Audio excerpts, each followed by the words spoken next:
The auditorium buzzed with excitement as families clutched bouquets and cameras, their faces glowing with pride.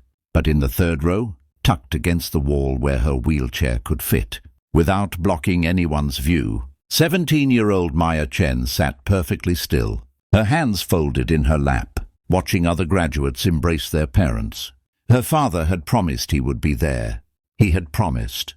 Maya had learned not to expect much from promises anymore. She adjusted the gold honor cords draped across her navy blue gown, achievements that had once meant everything to her: valedictorian, full scholarship to Stanford, president of 3 clubs. But right now, those accomplishments felt hollow as she watched Sarah Martinez spin in circles while her entire extended family cheered. As she saw Marcus Webb lift his little sister onto his shoulders, as she heard the chorus of "We're so proud of you" echoing from every direction except hers, her phone buzzed. She already knew what it would say. "Emergency board meeting in Singapore. Can't make it. We'll make it up to you. Dad." Maya's throat tightened, but she refused to cry.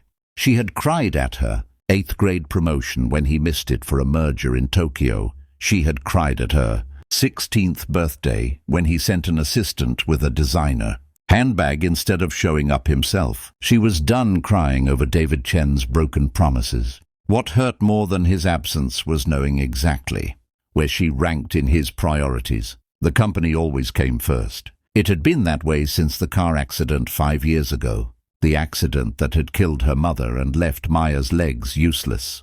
Her father had thrown himself into work, building his tech empire into a billion-dollar corporation, while Maya learned to navigate a world that hadn't been built for wheelchairs, doing it mostly alone. The principal's voice boomed through the speakers, announcing the ceremony would begin in 10 minutes. Families started finding their seats, the gymnasium transforming into a sea of proud faces and smartphone cameras held high. Maya wheeled herself slightly backward, trying to become invisible. "Excuse me, is this seat taken?" Maya looked up to find a man in his early 40s standing beside her, gesturing to the empty chair next to her wheelchair. He wore a slightly rumpled button-down shirt and khakis, and carried a bouquet of grocery store carnations that had seen better days. His warm brown eyes crinkled at the corners when he smiled. No," Maya said quietly. "It's empty. Mind if I sit here? My daughter's graduating today, and apparently I'm early for once in my life." He settled into the chair with a good-natured laugh. "Tom Rodriguez. My kid is Sofia Rodriguez. Probably haven't heard of her. She's not valedictorian or anything fancy, but she's mine and I'm ridiculously proud." Despite herself, Maya felt a small smile tug at her lips. "I'm Maya, and being here is the accomplishment. Everything else is just extra." Tom's eyes lit up. "Exactly. That's what I keep telling Sophia. She gets so stressed about grades and college. And I'm like, honey, you made it. You survived high school. That's worth celebrating." He paused, glancing around.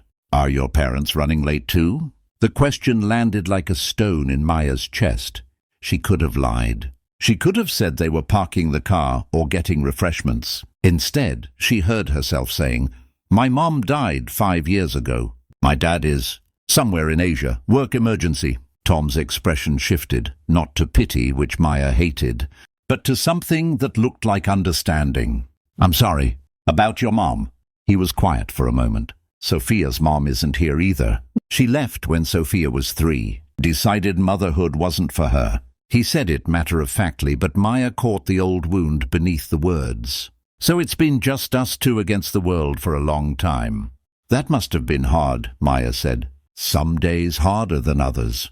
But we figured it out."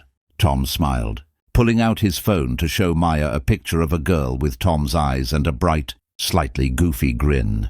"That's my Sophia. She wants to be a nurse. Says she likes helping people." Maya studied the photo. Sophia looked genuinely happy, the kind of happiness that came from being truly seen and loved. "You must be a good dad." Tom's laugh was humble. "I just show up. That's the secret. You just keep showing up. Even when you're tired, even when you don't have all the answers. Kids don't need perfect. They just need present." Something inside Maya cracked open. This stranger had articulated exactly what she had needed her entire life. but had never been able to name. Not expensive gifts or prestigious schools or her name on a building. Just her father, present and accounted for. The ceremony began. Maya watched graduate after graduate cross the stage, each greeted by eruptions of applause from their section. When Sofia Rodriguez's name was called, Tom leaped to his feet, whistling and cheering with such uninhibited joy that several people laughed. Sofia, spotting her dad, blew him a kiss that he pretended to catch and hold against his heart. Maya's chest ached with longing. Her name came closer. Maya Chen, the principal announced, listing her achievements, the scholarships, the honors, the accolades her father valued so much. Maya wheeled herself toward the stage access ramp, her hands steady on her wheels even as her heart hammered. The applause was polite but scattered, the kind given to someone with impressive credentials but no cheering section. Then she heard it. "Yeah, Maya, that's how it's done." Tom Rodriguez was on his feet, clapping so hard his hands must have hurt, cheering for her like she was his own daughter. The sound of his voice, full of genuine pride and celebration, made her eyes blur with tears. As she accepted her diploma, she looked out and saw him still applauding, still celebrating her moment with the enthusiasm her own father should have brought.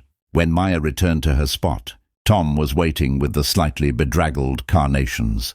"These are for you," he said simply. "Every graduate deserves flowers." Maya took them with shaking hands. "You brought these for Sofia?" "I brought 2 bouquets. I'm a single dad. We plan for contingencies." His smile was gentle. "Besides, Sofia would want you to have them. She's got a soft spot for people who need a little extra cheering." The tears Maya had been holding back finally spilled over. "Thank you," she whispered. "You have no idea what this means." Tom pulled out a slightly wrinkled napkin and handed it to her. "I think I do. And for what it's worth, Maya, your dad is missing something incredible. You're not just your achievements. You're brave and kind. And the way you've handled tonight says more about your character than any award ever could." After the ceremony, Sofia found them, her face flushed with excitement. When Tom explained what he'd done with her flowers, Sofia immediately hugged Maya, this stranger in a wheelchair who looked like she desperately needed a friend. "Dad always says we should celebrate everyone's victories," Sofia said warmly. "Do you want to come get ice cream with us? It's kind of our tradition." Maya looked at these 2 people who had known her for less than 2 hours but had given her more genuine care than she'd felt in years. "I'd really like that." At the ice cream parlor, wedged into a booth between Tom and Sofia, Maya laughed harder than she had in months. Tom told terrible dad jokes. Sofia shared horror stories from biology class. They asked Maya about Stanford, about her plans, about her favorite books, not because they wanted to assess her worth, but because they were genuinely interested in her as a person. When Tom's phone rang, he glanced at it and immediately silenced it. "Work can wait," he said firmly. "Tonight is about celebrating these incredible young women." Maya's own phone buzzed continuously, her father finally off his conference call, sending message after message, apologies, promises to make it up to her, photos of the graduation present waiting at home, probably something expensive and impersonal. She turned off her phone. 3 weeks later, Maya received a package. Inside was a framed photo that Sofia had taken at graduation, Maya in her cap and gown, holding those grocery store carnations, with Tom standing beside her wheelchair. Both of them caught mid-laugh. On the back, Tom had written, "To Maya, proof that you are worthy of celebration, always. Don't let anyone tell you different. Your friend, Tom." Maya placed the photo on her dorm room desk at Stanford, where it remained throughout her college years. Whenever she felt alone, whenever her father's business trips lasted too long, whenever she doubted her worth beyond her accomplishments, she looked at that picture and remembered the single dad who had shown up for a stranger's daughter, simply because showing up mattered. Years later, when Maya founded a non-profit providing mentorship and support for young people with disabilities, she would think of Tom Rodriguez and his simple philosophy, just keep showing up. She made sure every child in her program had someone in the audience at their milestones, someone to cheer wildly, someone to hand them flowers and mean it. because Tom had taught her that family wasn't always about blood. Sometimes it was about a stranger choosing kindness when he absolutely didn't have to. Sometimes it was about a single dad with rumpled carnations, who understood that the greatest gift you could give someone was your presence, your attention, your wholehearted celebration of their humanity. And that lesson, more than any honor cord or scholarship or prestigious university, changed everything.